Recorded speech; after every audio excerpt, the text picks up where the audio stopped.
When most people think of Japan, a bunch of cool, iconic images probably flash through their minds.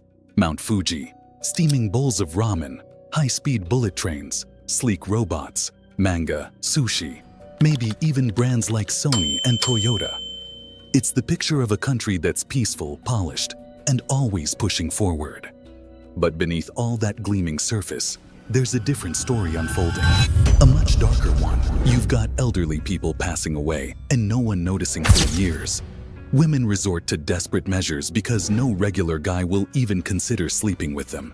And young people shutting themselves away, sometimes for decades. One case was especially heartbreaking. A young man became so isolated, so completely cut off, that he literally starved to death in his apartment. No one checked in, no one noticed. That's how invisible some people have become. So yeah, Japan might seem like the perfect blend of ancient charm and futuristic vibes. But beneath that shiny surface, there's a growing crack. And in this video, we're diving into the darker side of Japan. Predatory behavior is rarely called out. In Japan, like in many other countries, gender equality still has a long way to go. But what does that actually look like in everyday life?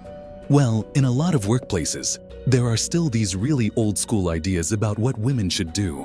Ideas that just stick around, even if no one really talks about them out loud. There was this one woman who shared her experience working in a typical Japanese office. Every morning, her boss expected her to come in early, not to catch up on work or prepare for a meeting, but to make tea for everyone. Why? Simply because she was a woman and the newest employee. The strange part, if a young man was hired, no one asked him to do it. But as soon as a new woman joined, the tea duty would get passed down like some unspoken tradition every woman had to go through. And it's not just offices. Harassment, especially on public transportation, is a big issue too. So much so that Japan now has women-only train cars during rush hours. But even then, there's always that one man who somehow ends up in the wrong car, making everyone uncomfortable. And because Japanese culture tends to prioritize politeness and avoiding confrontation, no one says anything. People just sort of look away. That's actually why all smartphones in Japan come with one feature you can't turn off: a shutter sound when taking a photo. Whether it's an iPhone or an Android, that click is always there. It's meant to stop creeps from secretly taking inappropriate photos, especially under women's skirts on crowded trains. It's a quiet solution in a culture where people don't usually speak up.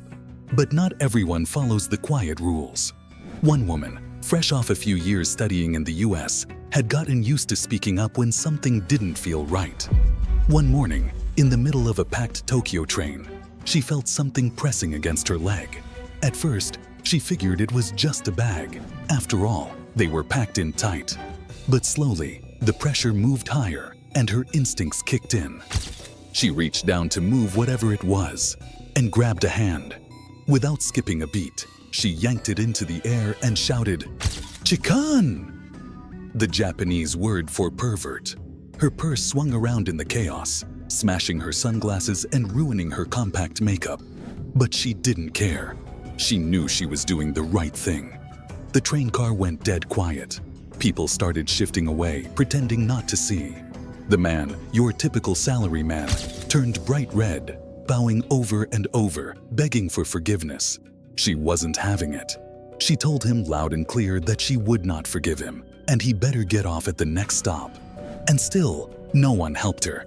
One elderly woman even told her to forgive the man, saying he'd apologized so much already. That moment hit hard.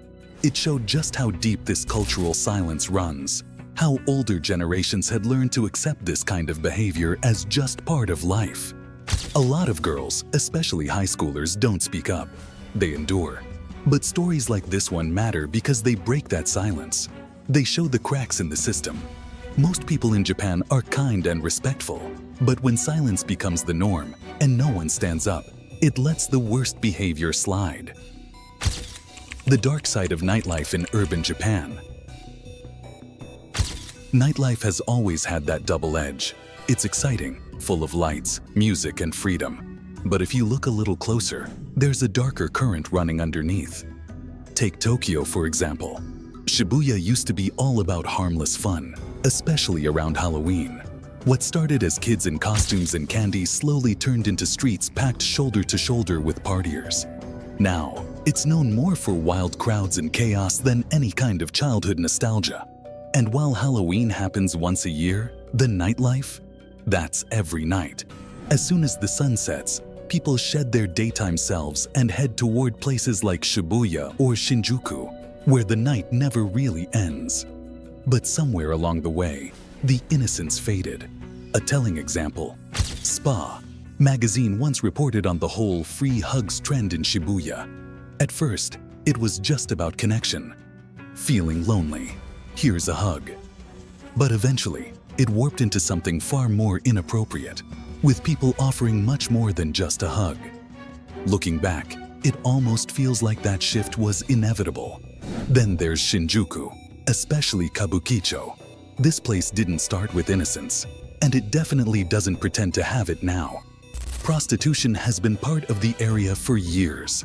A local tour guide, Masanori Sendo, explained how the scenes changed. Used to be mostly Southeast Asian workers, but now people from as far as Kenya and Spain are in the mix. It's gotten so widespread that even areas near elementary schools aren't off limits anymore. And the problems keep stacking up. Fake money has become a serious issue, especially for love hotels and adult clubs. But here's the catch. Many of these places live in a legal gray zone. They can't exactly go running to the police, because getting authorities involved could just shut them down completely. So most of the time, they're left to deal with it on their own. Host clubs in Kabukicho are facing their own crisis. Tomoya Kokorono, a journalist who covers the scene, says self-harm has become alarmingly common, 2 to 3 a month, with customers jumping from rooftops. One host was even stabbed by a customer. He survived and tried to spin the story for attention, but it didn't exactly go viral. And then there's Osaka, home to Japan's highest-earning cabaret club, Kita Shinchi. The biggest spenders there. Young 20-somethings who got rich quickly, usually through investments or crypto. They show up regularly, throw money around like it's nothing, and then one day, they're just gone. Staff say there are usually only 2 reasons for their disappearance. Either they got arrested for fraud, or they became victims of it. Japans are not interested in sex. In Japan, something unusual is happening, and it's been going on for a while. Young people are stepping away from dating, relationships, and even sex. The media has a name for it: Sekusu Shinai Shokugun, or celibacy syndrome. Sounds dramatic, but it's a real concern. According to a Guardian report that got a lot of attention, Japan's rates of marriage, childbirth, and intimacy are all plummeting. But this isn't just a quirky cultural headline.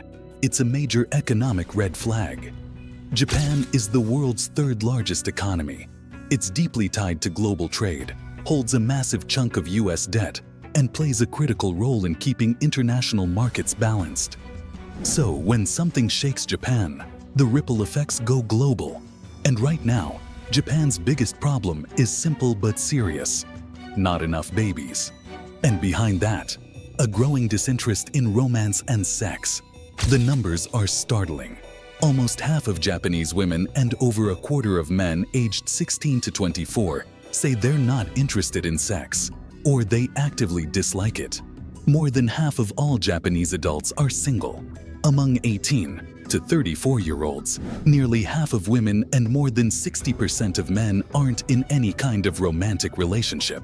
And this isn't new. It's been a slow burn since the 1990s. Even more surprising, a solid chunk of the population isn't even looking for love. About 23% of women and 27% of men say they're not interested in romantic relationships at all. Meanwhile, over a third of young adults in their prime childbearing years have never had sex, and that stat has barely budged in a decade. Back in 2006, Japanese culture even coined a term for this: herbivore men, guys who've checked out of the dating scene completely. And an entire industry sprang up to cater to this loneliness, with dating sim video games and solo holiday packages designed to mimic connection. But it's not just men stepping back. Many Japanese women are opting out too, but for different reasons. In Japan, juggling a career and a family is nearly impossible. The work culture is demanding, and social expectations are rigid. If a woman gets married or pregnant, the unspoken rule is she quits her job. That kind of pressure makes many women choose careers over romance by default. They're not avoiding love. They just don't see a future where love doesn't cost them everything else. The result? A nation where fewer and fewer people are starting families, which is putting Japan on a dangerous path. A shrinking population doesn't just mean fewer babies. It means fewer workers, fewer taxpayers, and more elderly people needing care. Japan already has one of the world's longest life expectancies. That means millions of retirees needing support, but not enough young people to foot the bill. What's unfolding in Japan isn't just a demographic dip, it's an economic time bomb, and it's ticking. People detach from society to the extreme. Have you ever felt like the world's expectations are just too much? Like no matter how hard you try, you're always one step behind. That fear of messing up, of not measuring up, it can get overwhelming. Now imagine feeling that way so deeply, you decide to completely disconnect from everything. Not just for a day or a week, but for years. In Japan, there's a name for this: hikikomori. It's more than just wanting alone time. It's a lifestyle of extreme social withdrawal. Some haven't stepped outside their homes in decades, literally. And while it might sound like an isolated thing, it's not rare. Officially, around 1.15 million people are considered hikikomori, but experts believe the real number is probably twice that. After all, these are people trying not to be seen. The roots of this issue go back to Japan's booming economy in the 1980s. That era set a sky-high bar for success, and when the next generation couldn't live up to it, couldn't match their parents' achievements, they started to feel like failures. Add in bullying, academic pressure, and the fear of disappointing their families, and many began to quietly slip away from society. But here's the thing: hikikomori isn't just about being reclusive. It's a mirror reflecting the immense pressure Japan places on individuals to be perfect. For those who already feel like outsiders, that pressure can become unbearable, and sometimes withdrawing feels like the only option. There is a problem with the elderly dying alone and isolated.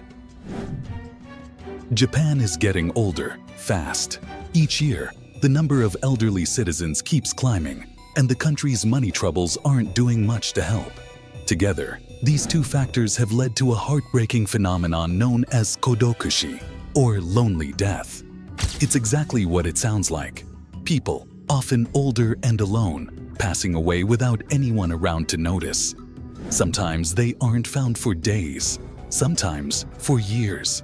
It started to become more visible in the 1980s, but it wasn't until the year 2000 that kodokushi really hit the national spotlight. That year, authorities discovered the body of a 69-year-old man who had died 3 years earlier. His bills and rent had been getting paid automatically, so nobody thought to check in. By the time they did, all that remained was a skeleton and a room infested with maggots. Behind this grim story is a bigger picture. Japan's low birth rate means fewer children to care for aging parents. Many older people, especially former office workers known as salarymen, never married or had families of their own. After early retirement, they often lost their social circles and routines, slipping into isolation. For some, the company they worked for was the only family they had. A University of Tokyo professor, Masaki Ichinose, has a theory about all this. He believes part of the reason kodokushi is on the rise is because Japan has slowly developed a culture that avoids death. In the past, cremation and mourning rituals were deeply ingrained in daily life. Today, death is rarely seen or talked about, and with modern life making it easier than ever to isolate yourself, some people simply vanish from their communities. But Japan isn't ignoring the problem anymore. In places like Tokyo's Shinjuku district, officials have launched campaigns to raise awareness and encourage connection. Community events are popping up. Check-ins with elderly residents are becoming more common, and specialized cleaning crews, trained to respectfully handle the aftermath, now work to preserve the dignity of lives that ended in silence. But at the end of the day, behind that polished image of a perfect society, there's a quiet world most people don't see, full of silent struggles, quiet sorrow, and just trying to make it through. Japan's dark side isn't some wild rumor.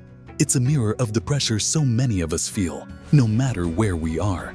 If this story hit you, made you stop and think, or opened your eyes just a little, go ahead and hit that like button and subscribe. Because trust me, there's a lot more where this came from.